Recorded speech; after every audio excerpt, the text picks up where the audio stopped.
Good afternoon. I see people are joining us. We will wait just a couple of minutes. Well, maybe not minutes. We'll wait just a little bit to allow a few more people to join in on the call before we get started. We still have maybe 1 minute before 3:30, so we'll let as many people join as we can. It's fun to watch the numbers grow. Thank you all for being here this afternoon.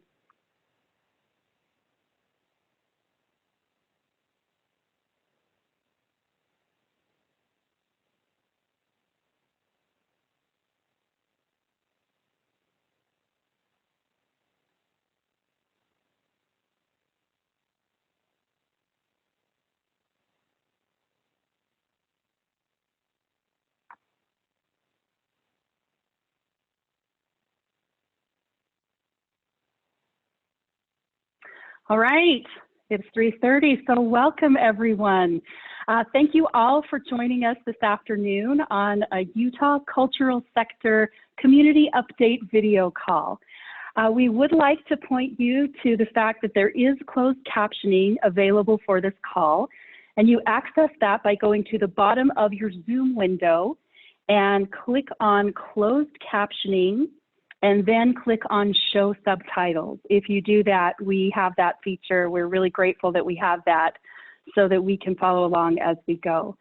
My name is Jody Graham. I am Executive Director of Utah Humanities, and I welcome you on behalf of the Utah Department of Heritage and Arts, the Utah Division of Arts and Museums, the Utah Cultural Alliance, the Utah Museums Association, local arts agencies from across the state, and of course from Utah Humanities. Welcome, and we appreciate your participation in these calls. Now, if you've missed a call, we do want you to know that they're posted on the Arts and Museums website, and that's artsandmuseums.utah.gov COVID-19 Cultural Resources. And you can also find them on the Utah Division of Arts and Museums YouTube channel. We did want to let you know that the Eccles School of Business at the University of Utah is doing a series of webinars every Tuesday and Friday for navigating COVID for businesses. And this coming Tuesday, not this coming Tuesday, next week, on Tuesday, April 28th at 11 o'clock a.m., that webinar will be focused on nonprofits. We encourage you to check that out, and I believe we'll be putting the link for that in the chat for this webinar so that you have access to that. So again, next Tuesday, April 28th at 11, the Eccles School of Business at the University of Utah's Navigating COVID webinar. I know that's a mouthful. We will be posting other key information in the chat feature during today's call, so feel free to check there if you feel you've missed something. And thank you so much, everyone who has submitted questions and topics for these calls. We want to make them as useful as we can for you, so we appreciate that input and that feedback. As we go this afternoon, please put your questions for Speaker Wilson in the Q&A section of the Zoom window, and he will answer as many as he can in his time with us today. And we thank him for his doing that and sticking around to answer the questions. Thanks also to all of you who have completed the Cultural Economic Impact Survey. The report was updated Friday with the latest information, and you can find the survey and the report on the Utah Cultural Alliance website. And that website is utahculturalalliance.org/COVID-19. And so chances are, if you are on this call, you are involved one way or another in one of Utah's cultural businesses. And we are businesses. As an industry, we contribute $6.2 billion to Utah's economy and have tens of thousands of employees who are committed to delivering quality products to our customers. Now, our products are creative, inspiring, educational, thought-provoking, and life-changing. They bridge our differences. They bring families and communities together. They celebrate our shared history, and they help us make sense of the unknown. And there is nothing more unknown than this time that we're going through right now. We can't wait to get back to business as usual, and we will do so as soon as it's safe and we can all get back to our own cultural businesses. So for today's call, we are so lucky to have Speaker Wilson with us here, who will fill us on the special legislative session and answer some of our questions. And after Speaker Wilson's Q&A is over, we are excited to hear from Jocelyn Scudder, who's the Executive Director of the Park City Summit County Arts Council, and then Maria Sykes, who's the Executive Director of Epicenter. So it is my pleasure to welcome Speaker Brad Wilson to our call today. Speaker Wilson has represented District 15 in the Utah Legislature since 2011 and is President and CEO of Destination Homes. That's a residential home builder in Utah. He has a business degree from Weber State and is a Davis County native. Yay, Davis County. In 2019, he was the first recipient of the Utah Cultural Alliance's Cultural Champion Award, along with Senator Lyle Hilliard. So Speaker Wilson, thank you so much for taking the time to be with us today, and it's all yours. Well, thanks for having me. Can you hear me okay? Yes, we can. Okay, great. So Monday is usually the one day a week that I spend in my construction business, and I've been doing that most of the day today. This is a welcome break for me, and the rest of the week will be spent doing legislative business. And but I'm not really dressed very nicely, and I apologize for that. I should have probably got a little gussied up for this very impressive group of people. With that said, I just want to thank you all for what you do for our state. And I have the wonderful and beautiful award that you gave me 2 years ago hanging in a prominent location in my office at the Capitol, and it will be there through the rest of my service because I really appreciate and care for the arts community in our state. And I already miss a little bit of the things that we had planned on doing this month that related to your industry. And hopefully sooner than later, we're all back together again, whether it's in the theater or in art galleries or you name it. Museums will be back together sooner than later, I hope. So with that said, also, I wanted to just tell you a little bit about the special session that the legislature is actually in the middle of right now. It doesn't seem like it, doesn't look like I'm in the middle of a special session. But last Thursday, we began what is likely to be about an 8-day special session of the legislature, the first special session in the state's history that the legislature called itself into. And that was because the voters of the state gave us that ability a couple of years ago in the event of an emergency. And who would have thought that we'd be doing it under these very difficult circumstances? But we did, and we had a busy 2 days. We passed a number of pieces of legislation that related to how we respond as a state to this pandemic. And the first thing I will just tell you is we needed to pay our bills. And so we passed a number of bills related to that, including a resolution that accepted the federal funds to the state of Utah, which have already started to flow into our state coffers. And we'll be receiving those for a little bit.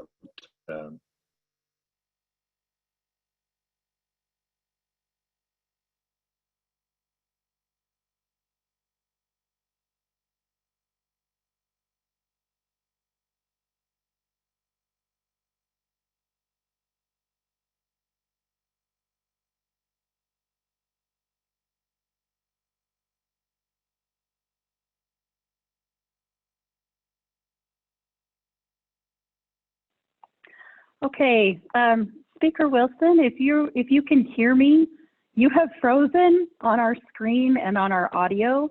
I'm wondering if maybe you would be able to call in from a cell phone or a landline. If you click on by the phone button down in the bottom left of your Zoom window where it says mute, there are some phone numbers there. If you click on the up arrow where you can call in, and we can, if we can't see your face, we can at least get your voice.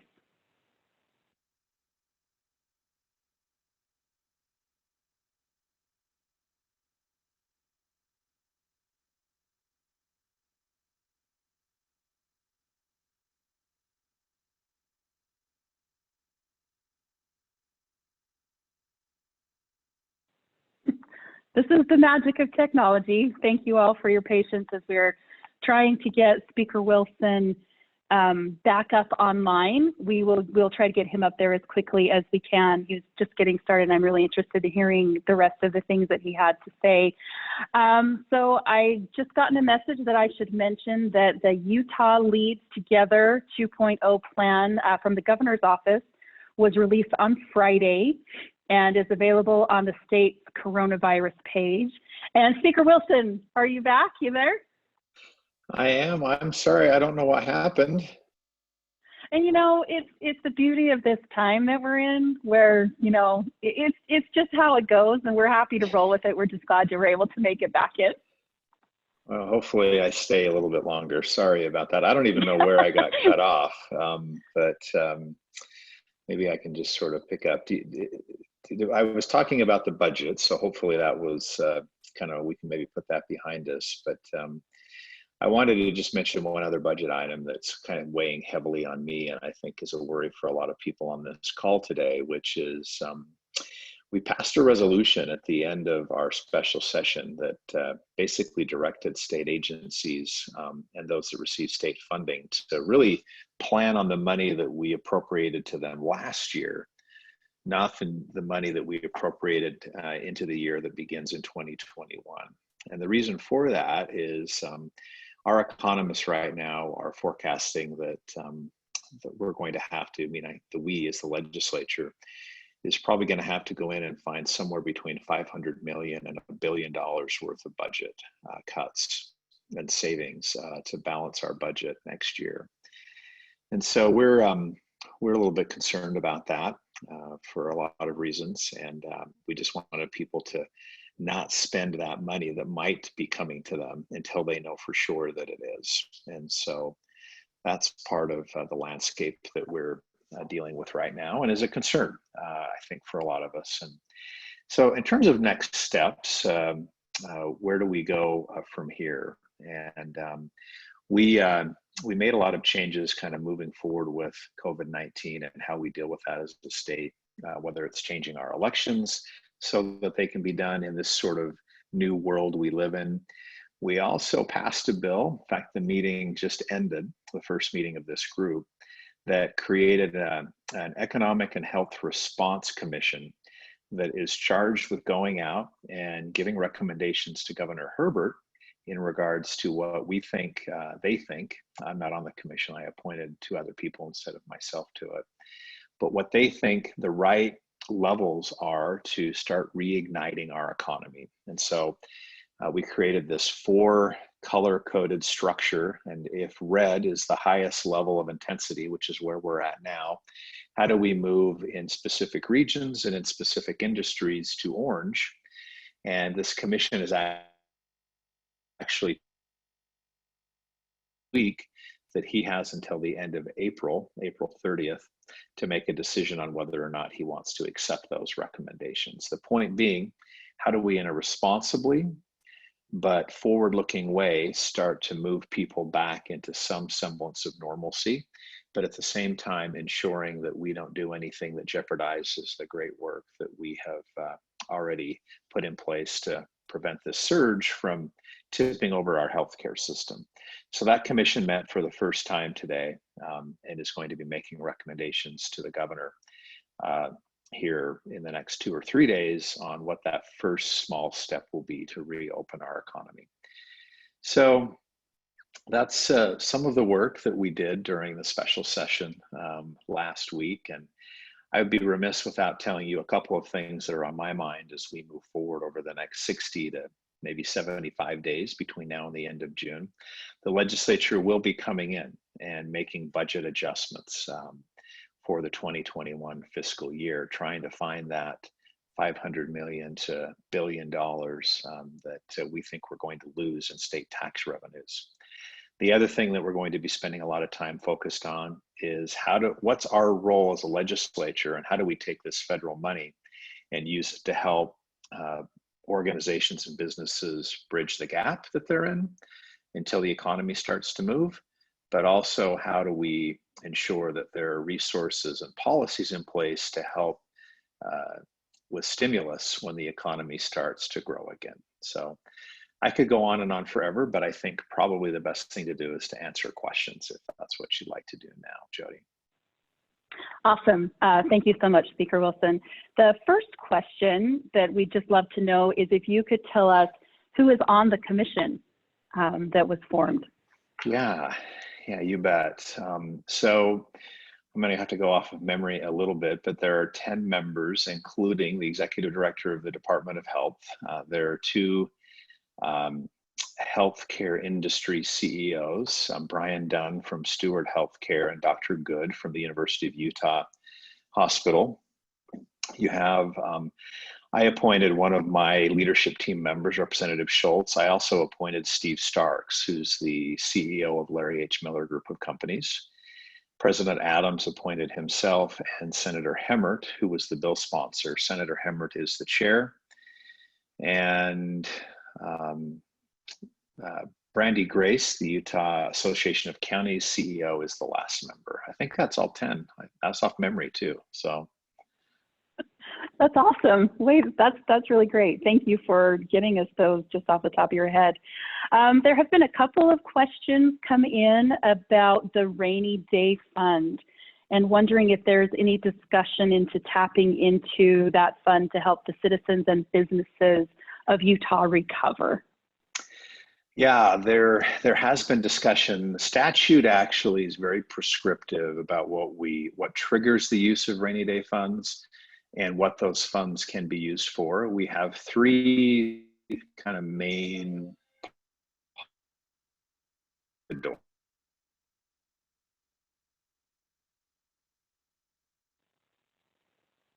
Speaker Wilson, I think we lost you again. Can you still hear us okay? Are you there? Speaker Wilson, if you could call in, that would be wonderful.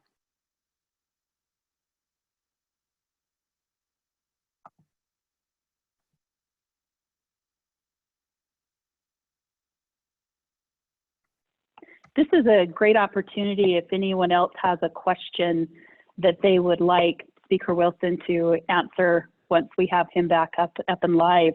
Go ahead and take a minute and place that in the Q&A feature. Now would be a great opportunity to do that as we're waiting for him. And thank you for those who have already submitted questions. We appreciate that. We're going to get to them, as many of them as we can during our time with him today.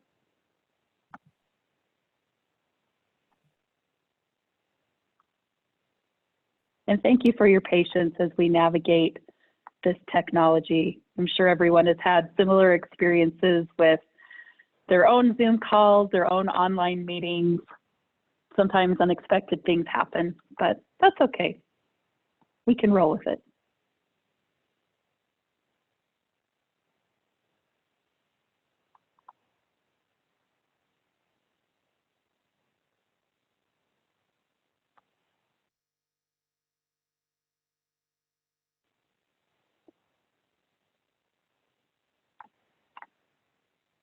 Hi, Speaker Wilson. Are you back? I see you again. I'm back. I'm sorry. I promise you we paid our CenturyLink bill. I don't know what's going on. So this has never happened before. I've been on Zoom calls for a month and a half and I've never had this happen. So I apologize. Well, I'll tell you, it's only because I'm hosting. That's the reason that it's happening. So you can put all of the blame on me. I'm happy to take it. Well, maybe I can do one or two more quick questions and you can move on to someone that's not going to keep disconnecting. Would you mind just recapping quickly with the rainy day fund? I know you were in the middle of saying that there are some very specific requirements for when and how that can be used. Would you mind just giving that up one more time, and then I'll give you another question? Yeah, it's one-time money, so it can't be used for any ongoing expenses. So that's one thing to keep in mind. And there's certain triggers that we have to achieve before we can tap into that money. That will be the last place we go. We will actually use other funds first. So one of the bills we passed last week was actually authorizing the state treasurer to go out and issue a bunch of bonds for construction projects that we have underway right now, because we were paying cash for some of those projects. So we bonded for those projects, and we're going to pull that cash back into the state budget so we can use that, for example. We want to do things like that first before we use our savings account. Okay, awesome. There is a question about the status of the restrictions on county hospitality taxes. These will be the taxes like the RAP, the ZAP, the RAMP, those kinds of things.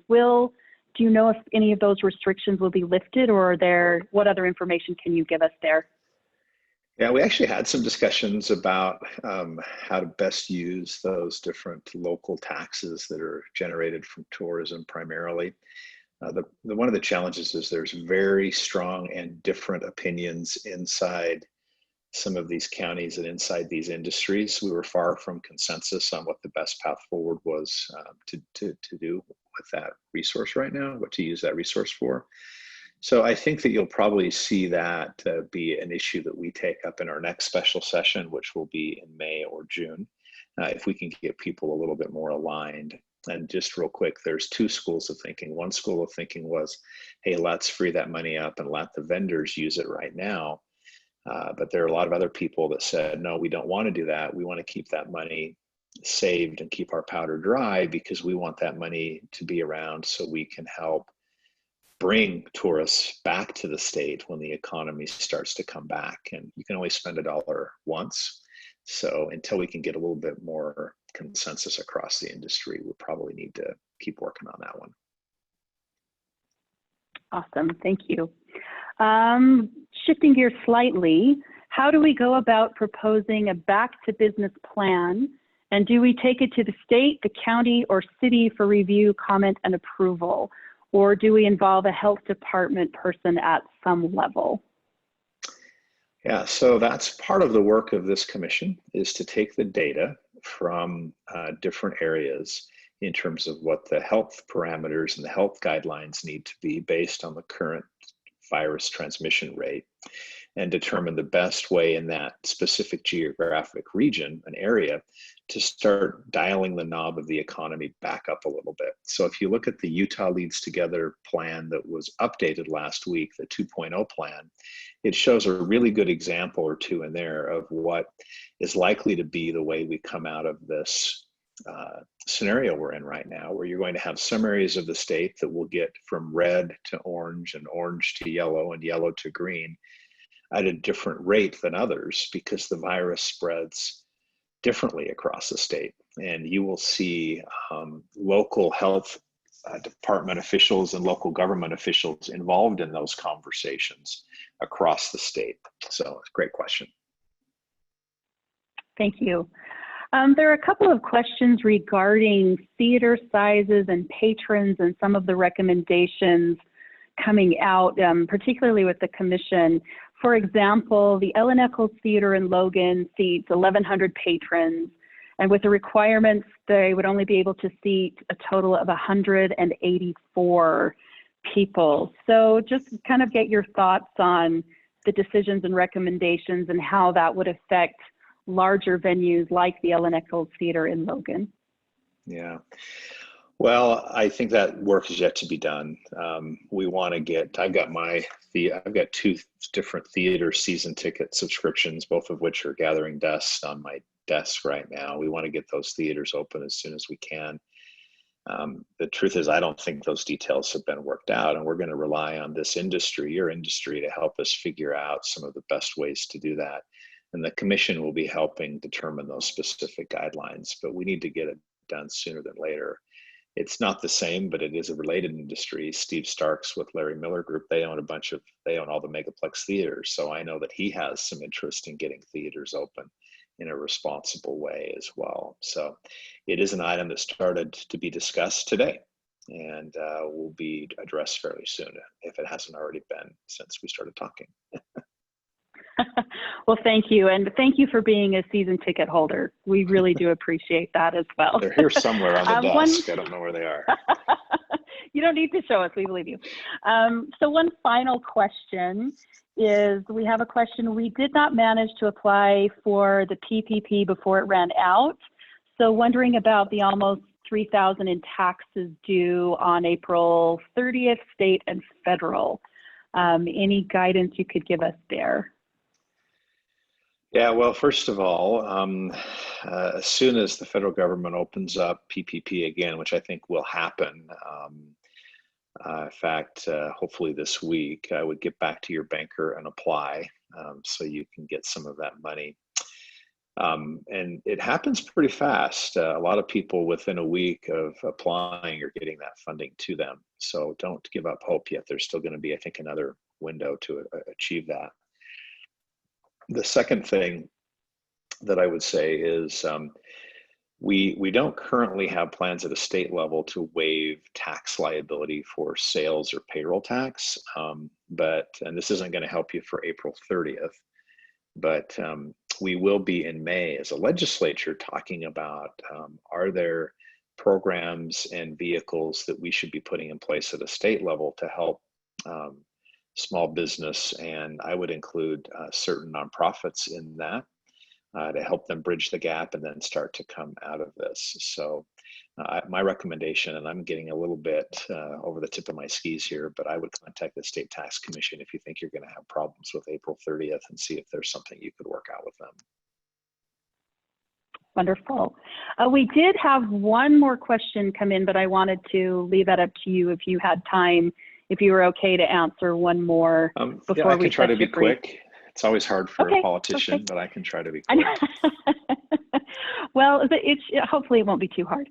With the understanding that restaurants and hotels might have to include an extra certification of like safety, food handlers permits in order to open, do you have any idea if there's a specific guideline or extra requirements that might apply to the cultural sector facilities?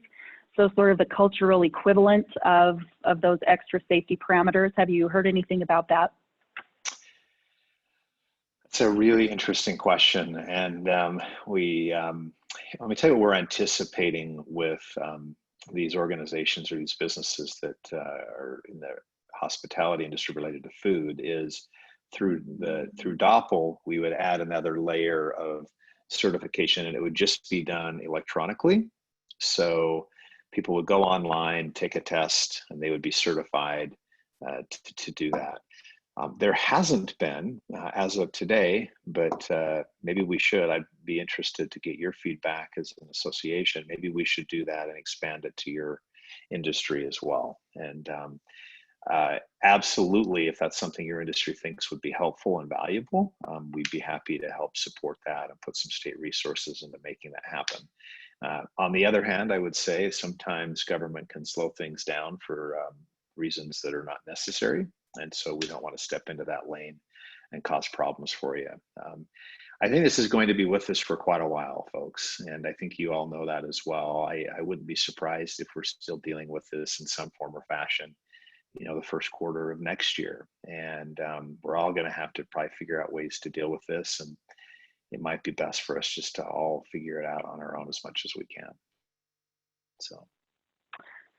Thank you. Thank you so much, Speaker Wilson. We really appreciate your time. Thanks, the Jody. Careful attention that you pay to the cultural sector. We do appreciate it, and thank you for being here with us today. Yeah, maybe just one last comment, Jody. If there are specific ideas that the association has that the state can help facilitate, we do have federal monies still. Most of it is going to need to be used to help take care of some of the shortages we're going to have in the state, as well as to manage the health concerns and healthcare costs of the state. But if there are policies that the state legislature can help implement to help you through this difficult time, or other ideas, including budget ideas, let us know. And we are all ears. So this is a very important part of our economy. And more importantly, it's a very important part of our quality of life. And I think all of us have got a little bit of cabin fever, and the sooner we can get back out and engage in this community, in this sector, the better, at least for me. So thanks for having me. Thank you so much. And we agree, and we will definitely be in touch. Thank you so much. All right, everyone. Just because of our technical difficulties we might run just a little bit over today. Wanted to give you a heads up. We would love you all to stay on as much as you can. We understand if you need to jump off after we get to a certain point. So that was wonderful. I can't thank Speaker Wilson enough for joining us today.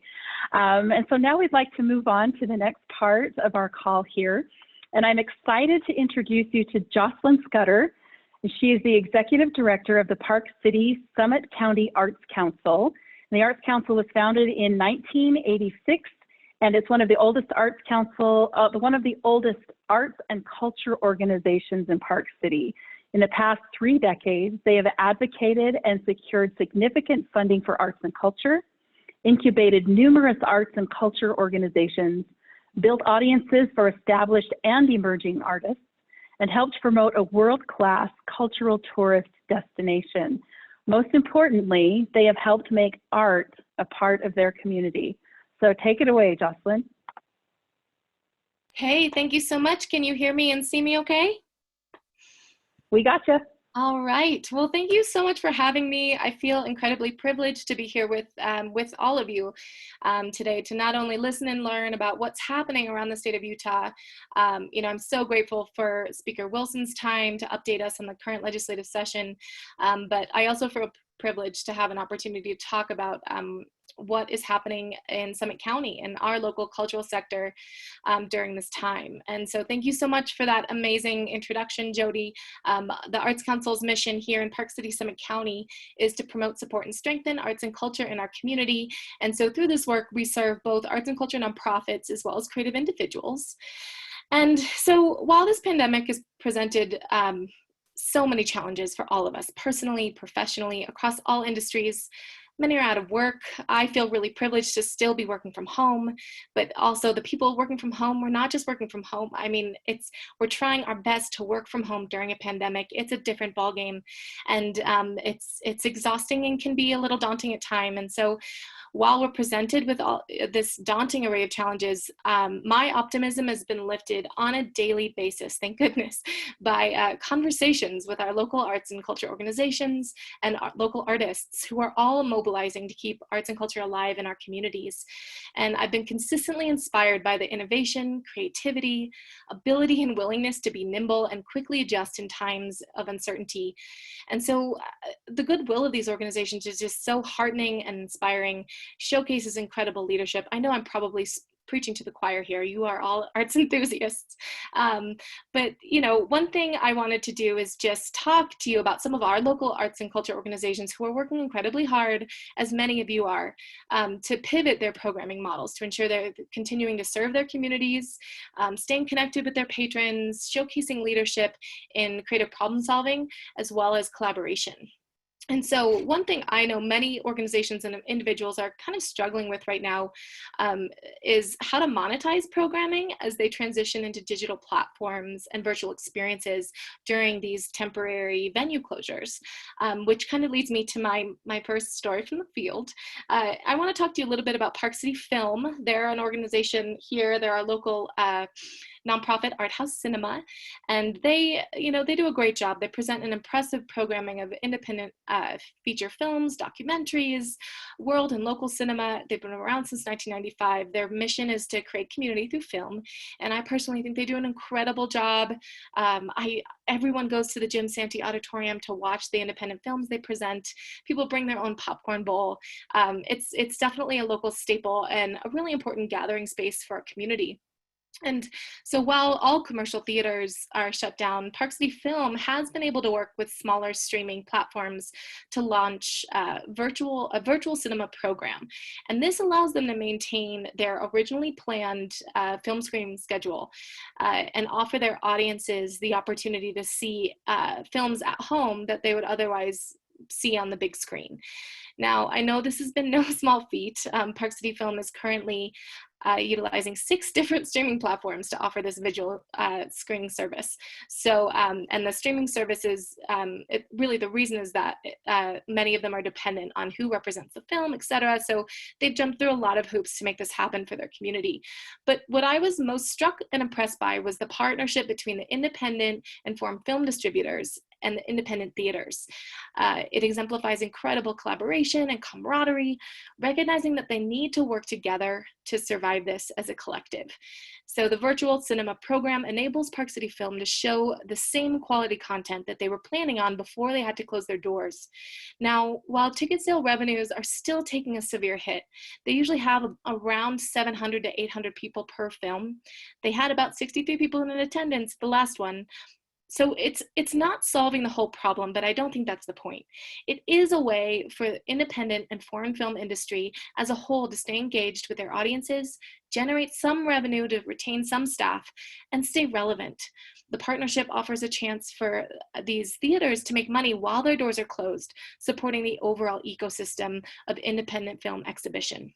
So I encourage you all to check it out. If you're listening and you're involved with an independent art cinema in your communities, check it out, parkcityfilm.org. What I love about it is it's independent film, so it's not something you would find on Netflix or HBO, Disney Plus. And if you, like me, are craving some unique new content, it's just an incredible resource for our community and a positive light for all of us. One more example, so continuing on the theme of creative problem solving, collaboration, I do want to talk to you about one more new event coming up. It's actually this Friday, April 24th, August, not there yet. It's from 6 to 9 p.m. and it's Park City's first virtual gallery stroll. And so the Park City Gallery Association does host a monthly Last Friday gallery stroll. And so when this month's gallery stroll was canceled, the Arts Council pitched an idea and we ended up partnering with the Park City Gallery Association and the Restaurant Association to launch this virtual gallery stroll. And so what we're going to do is on the regularly scheduled time, it always happens on the last Friday, so this Friday, April 24th, a representative from each participating gallery is going to lead viewers through a 15-minute tour of some of their favorite pieces from local artists in their gallery. And that's actually the main theme throughout this evening, with the goal to support selling the artwork of local artists. The gallerists or curators are going to share this live content on their Facebook pages, and then all of the virtual tours will be also hosted on the Arts Council's Facebook page. And we have 12 galleries signed up to participate throughout the evening. We're also encouraging people to make an evening out of it, grab some curbside pickup with a handful of our favorite local restaurants. And this is thanks to the partnership with the Restaurant Association. So this is kind of an idea, the takeout art in model. So you know, when I think about, if you have gallery strolls, many of you do in your communities, normally we look forward to going out and grabbing a drink with our friends, going out to a restaurant, and then going into our galleries. So it really draws on the model that gallery strolls do bring people to their main streets. They go out, they dine, and they shop. And so we wanted to make sure that we were doing our best to emulate that model through this virtual event. And so through the Park City Area Restaurant Association, if you use the word arts, when you call in a takeout order with the participating restaurants, they're going to give you between a 15% to a 25% discount on your takeout order that evening. So this is just a great, I think that these are great examples of how through this hardship, relationships are strengthening and our creative sector is innovating, they're sharing ideas with each other, and they're binding together through this difficult time. I mean, I could go on for this entire meeting and talk about everything that's happening. Mountain Town Music is doing live music screenings every single night. Kimball Art Center is doing virtual art classes. There's such good camaraderie happening in our local creative sector. I'm so proud of our local arts and culture sector for maintaining momentum as best they can to continue to be a positive light in our community at this time. So I think I'm over time. So, but I appreciate having the opportunity to be here. Oh, Jocelyn, that was fantastic. Thank you so much. I love your optimism and the way your optimism grows when you make these connections, and the way you're innovating is just fantastic to hear. So thank you so much. Thank you so much for sharing what you're doing out there in Park City. So our final presentation today, I am happy to introduce Maria Sykes, who is the Executive Director of Epicenter. Now, Epicenter stewards creative initiatives that honor the past, strengthen the present, and build the future. They're located in Green River, Utah, and they are a vibrant hub for rural development and cultural exploration of the high desert of southeastern Utah.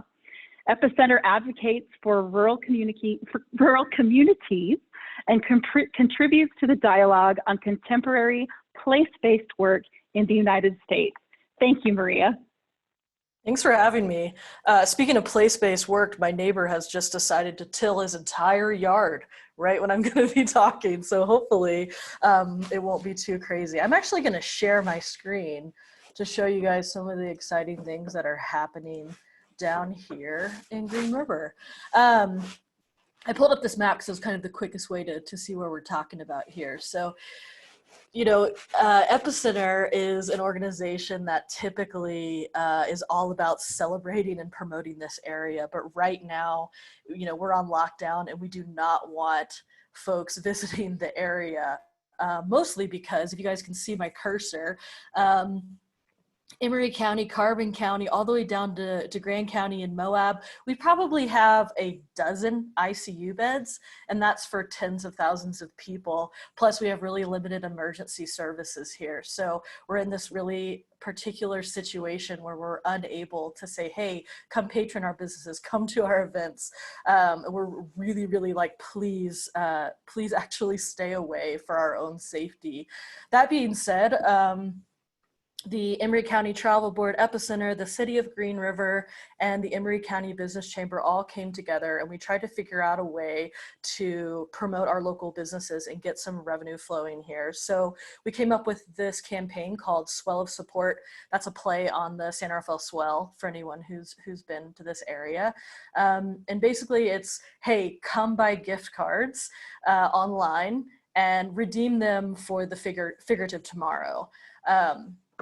And so basically it's like our way to bring in some income into Green River. And so we could quickly do this, we partnered with one of our great kind of cultural tourism events that happens down here, which is called the Joe's Valley Festival. It's a bouldering festival. And they stepped up and they said, hey, we're gonna host whatever businesses wanna sign up, they can put their stuff on our website, and hopefully the climbers who would normally be coming to this festival, the climbers who are really committed to local business, are going to buy these gift cards. And so right now that's kind of like part of our strategy. And so we are working on getting that promoted. And the reason I bring this up is because it was an existing event. So if there's like something in your rural community that people know, like the Shakespeare Festival or whatever it is that everybody knows your rural community for, can you work directly with them to promote local businesses and of course local museums, because we have that as well. I also wanted to bring up the fact that Giving Tuesday has stepped up, and they are doing this Giving Tuesday Now, which is going to be happening on May 5th.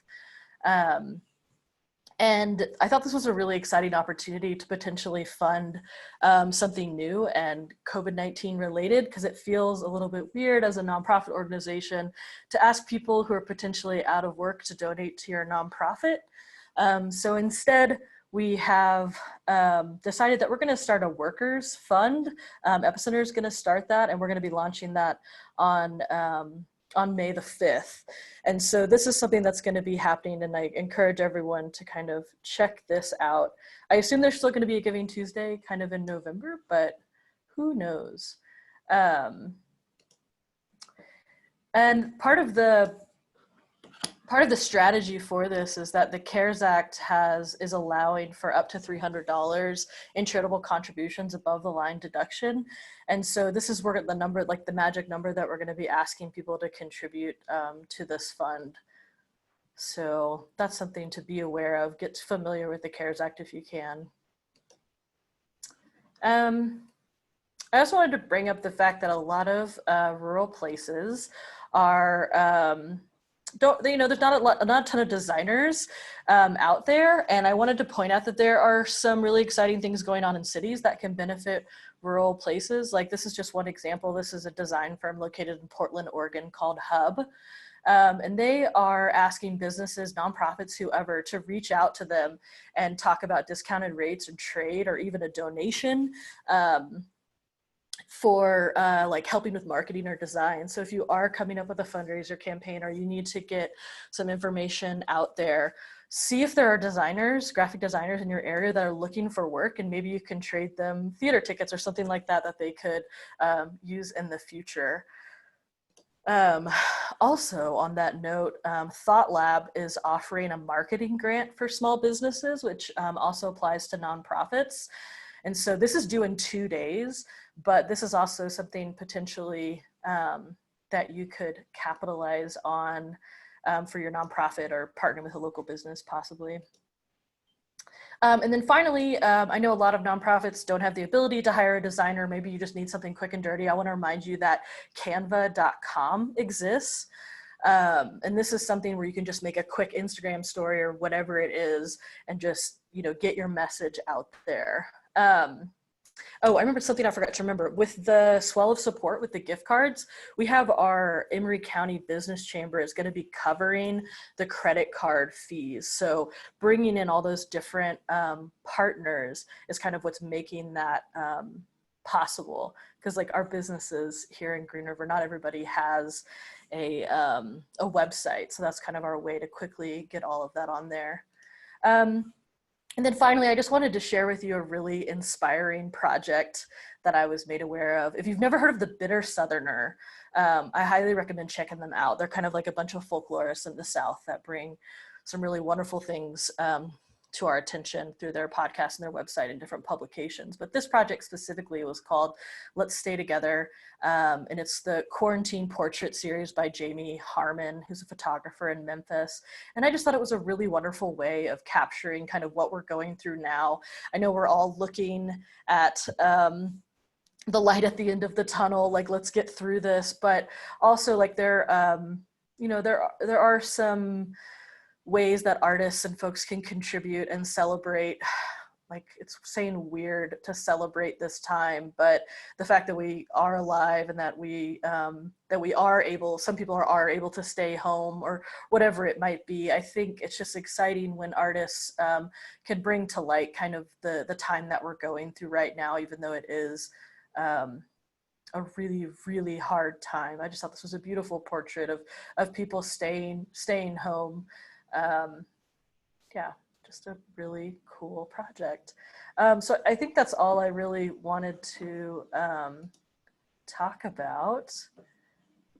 Yeah. Well, thank you, Maria. That was informational and inspiring. And I don't know about anybody else, but I can't wait until travel restrictions are lifted so that I can come down to Green River and we can come down and help support local businesses down there as well. So thank you so much for that. This is the end of our presentation part of our call today.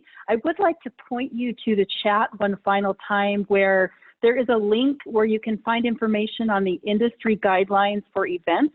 Some of the questions for Speaker Wilson revolved around that, and we're wondering if maybe not everyone has seen that. I think Friday is when it dropped, or we shared it Friday. Sorry, Crystal, if I blew that.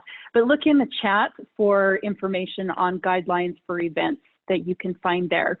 A huge thank you to our presenters today. Again, Speaker Wilson, Jocelyn Scudder, Maria Sykes, and of course to our partners, the Utah Department of Heritage and Arts, Utah Division of Arts and Museums, Utah Cultural Alliance, Utah Museums Association, local arts agencies from around the state, and Utah Humanities.